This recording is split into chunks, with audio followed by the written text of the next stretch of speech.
Sinampahan po ng ethics complaint si Senator Judge Pia Cayetano kaugnay sa ipinost niyang splice video ng impeachment proceedings. O yun po yung pinagputol-putol no? Or edited video.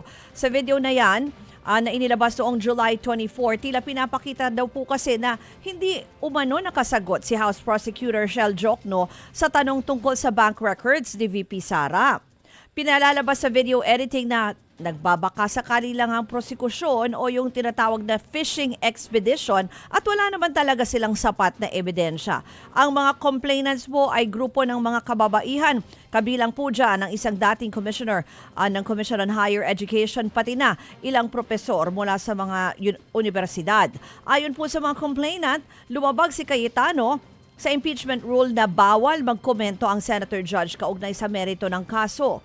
Dapat din daw walang pinapanigan ng mga hukom at iwasan ang mga aksyon na nagpapalabas na meron silang bias. Nagpahayag din ng pagkabahala ang mga prosecutors sa splice video.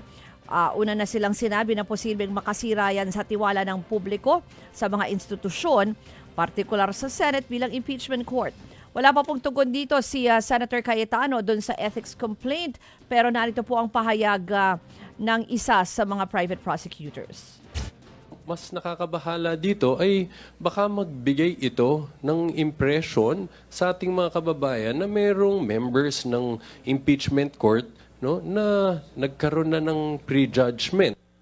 Mga kapatid, patuloy po kayong tumutok sa 105.9 True FM para sa totoong balita, impormasyon, music, and entertainment. Mag-subscribe sa aming YouTube channel at podcasts. At sundan nyo rin po kami sa Facebook, Instagram, X, TikTok sa True Network PH. Bisitahin din po ang aming website, truefm.ph at panoorin kami sa True TV Signal Channel 19. Kami po ang 105.9 True FM. Laging true sa'yo, kapatid.